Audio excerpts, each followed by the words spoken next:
지난 시간에는 여전히 자신을 의인으로 착각하는 욥의 모습을 살펴보았습니다. 자신은 바르게 살고 의롭게 살았는데 무섭고 두려운 하나님께서 자신을 괴롭히셨다 말하였지요. 지금 욥은 하나님을 원망하고 판단 정죄하고 있고 친구들과 변론하며 다투고 있으면서 이는 자신이 악해서가 아니라 하나님이 이렇게 만드신 것이라 주장했습니다. 하지만 이 자체가 전혀 의롭지 않은 모습이요 악한 것인데 욥은 자기 자신을 전혀 깨닫지 못하고 있습니다. 오늘도 말씀을 통해 참된 의가 무엇인지 깨달으심으로 나 보기의 의가 아니라 하나님 보시기의 의를 이루는 모든 성도님들 되시길 바랍니다. 본문 욥기 27장 3절에 나의 생명이 아직 내 속에 완전히 있고 하나님의 기운이 오히려 내 코에 있느니라 욥은 말합니다. 앞서 2절에서 욥은 내 의를 뺏으신 하나님, 내 영혼을 괴롭게 하시는 전능자를 두고 맹세한다고 해놓고 갑자기 왜 이런 말을 하는 것일까요? 욥은 지금 자기가 죽어가고 있는 사람이 아니라 아직도 말할 수 있는 강함이 있음을 표현하고자 하는 것입니다. 또 하나님이 주신 영혼의 기도 자기에게 머물러 있다고 주장합니다. 이는 욥의 말을 들은 친구들이 욥에게 어떤 태도로 나올 것인지 알므로 미리 방어를 하기 위한 말입니다. 예를 들어 상대가 허무맹랑한 말을 할 때 듣고 있던 사람이 야, 너 제정신 아니구나. 점점 이상해진다고 생각했더니 아예 돌아버렸구나 하며 상대의 말을 들으려 하지 않습니다. 그러니 욥의 입장에서는 앞으로도 계속 하나님이 나쁘다는 표현을 하려고 하니 친구들이 아예 들어주지 않으면 무슨 소용이 있겠습니까? 그래서 욥은 자기 의사를 충분히 전달하기 위한 방편으로 친구들을 집중시키기 위해 이 말을 하는 것입니다. 자, 그러면 욥이 친구들의 마음을 모은 뒤 어떤 말을 하는지 살펴보겠습니다.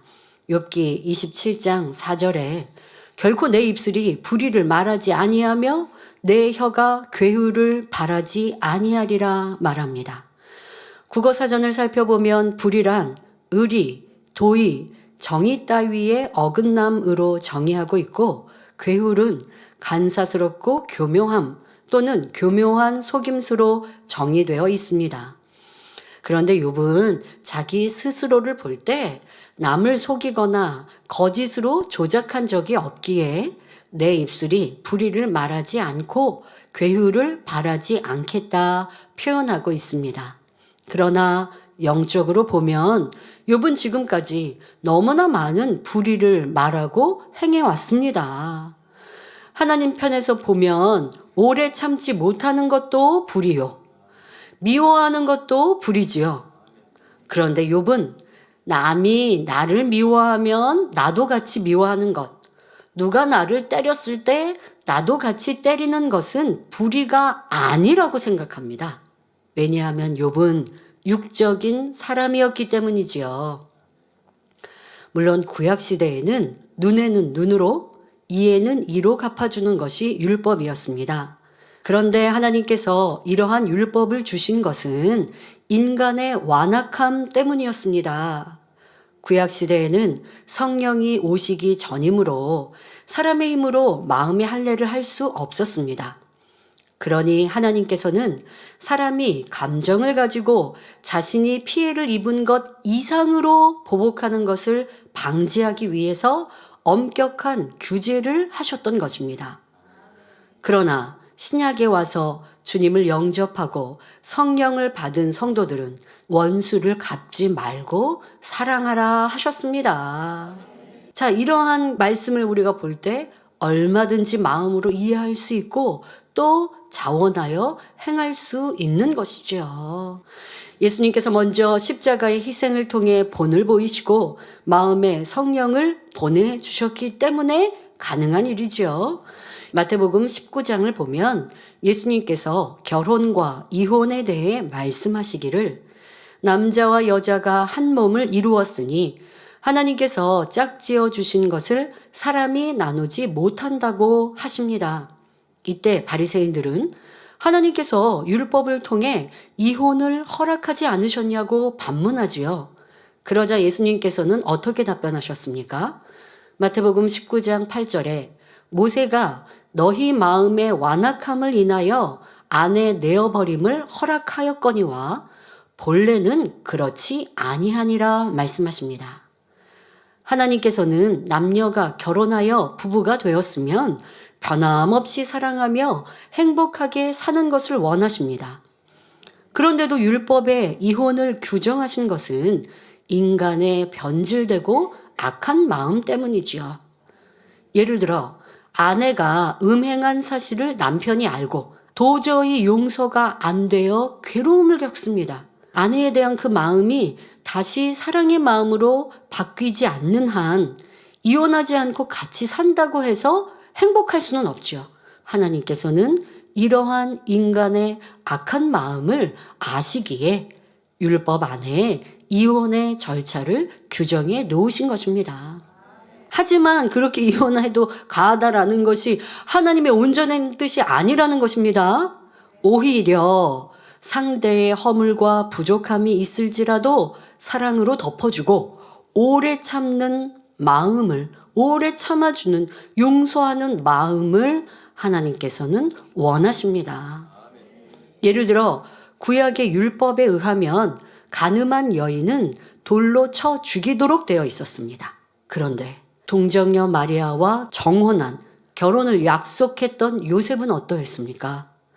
마리아가 자신과 동침하지 않았음에도 잉태한 것을 알았을 때 요셉은 의로운 사람이라 도리어 마리아의 이러한 상황을 알고 그저 드러내지 않고 가만히 끊고자만 하였습니다.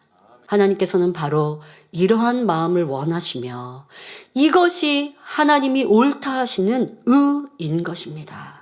예수님께서 이 땅에 오셔서 사랑으로 율법을 완성하신 후에는 원수도 사랑하라 말씀하셨습니다. 성령께서 깨우쳐 주시면 빛이신 하나님의 마음을 이해할 수도 있고 우리 마음을 진리로 변화시킬 수 있습니다. 하나님께서 율법에 담아주신 사랑을 깨달아 중심에서부터 순종하여 행할 수 있는 것입니다. 구약시대에는 인간의 힘으로 마음의 할례를 할 수가 없었지만 신약시대에는 성령이 마음 안에 오심으로 성령의 도움을 받아 마음의 할례를 할 수 있습니다. 흔히 타고난 성격은 고치기 어렵다고 말하지만 성령의 도우심을 받으면 성격을 변화시키는 일이 어렵지 않습니다. 예수님의 제자 요한은 불같은 성격이었지만 주님의 사랑을 닮아가면서 사랑의 사도가 되었지요.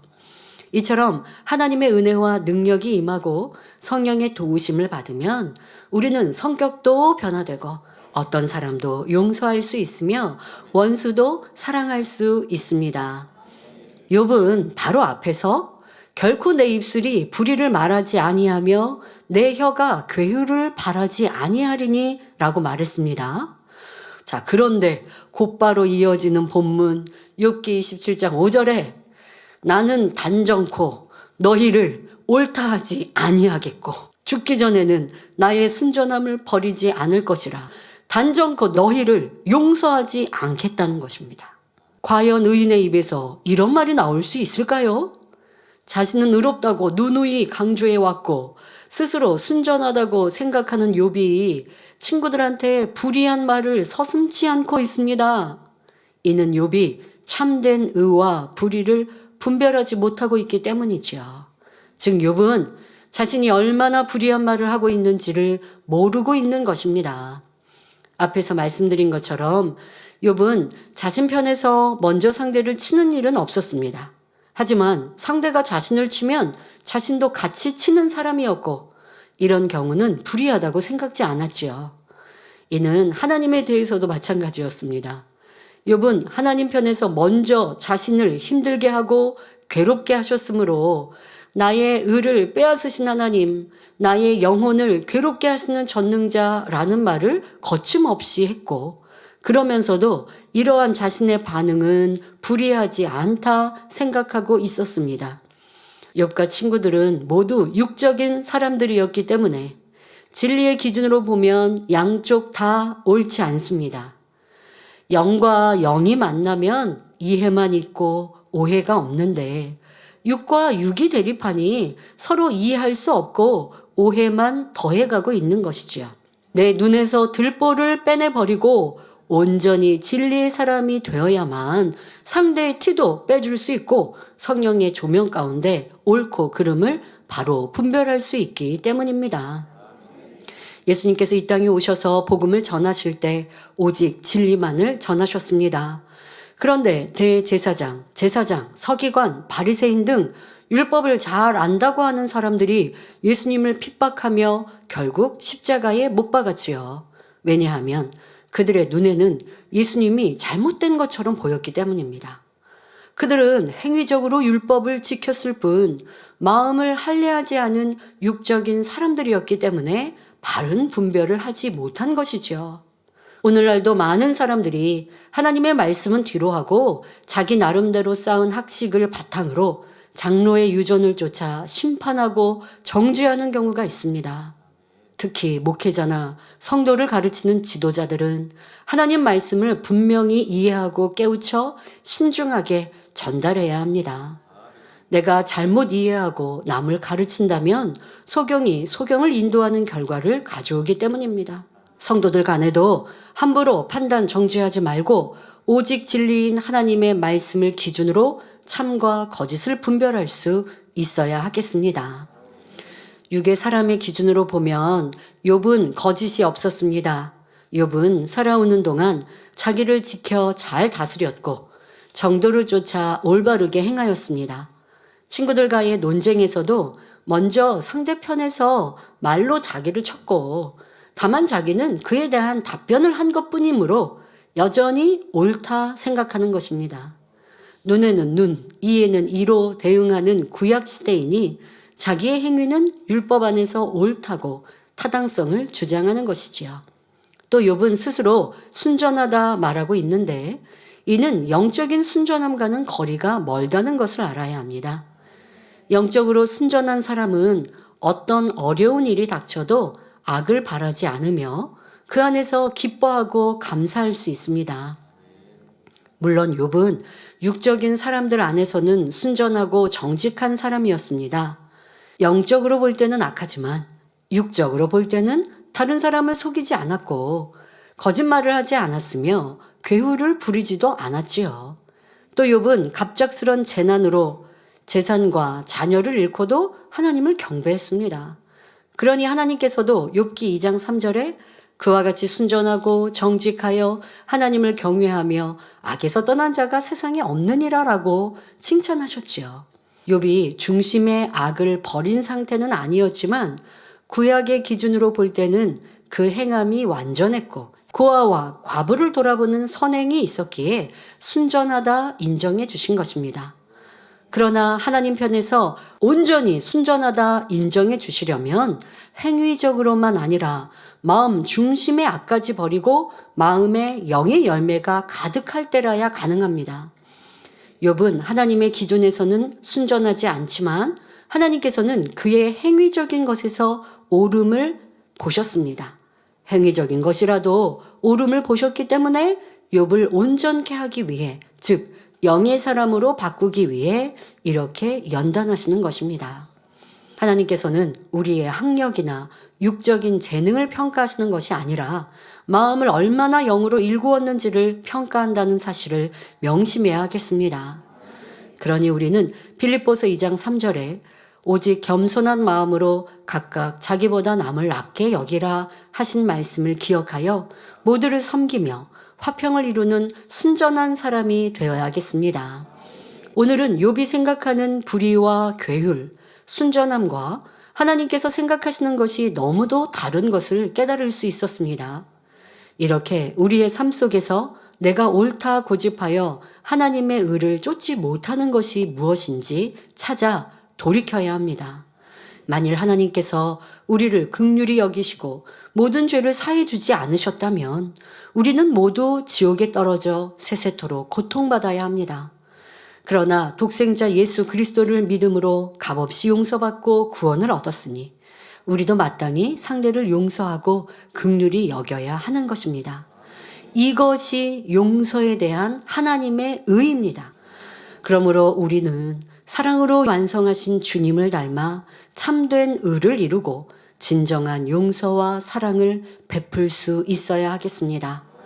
요한복음 14장 21절에 나의 계명을 가지고 지키는 자라야 나를 사랑하는 자니 나를 사랑하는 자는 내 아버지께 사랑을 받을 것이요 나도 그를 사랑하여 그에게 나를 나타내리라 말씀하셨습니다. 그러므로 하나님을 사랑하는 마음으로 모든 계명을 온전히 지켜 행함으로 여러분의 삶 가운데 의인의 축복을 받아 누리시기를 주님의 이름으로 축원합니다.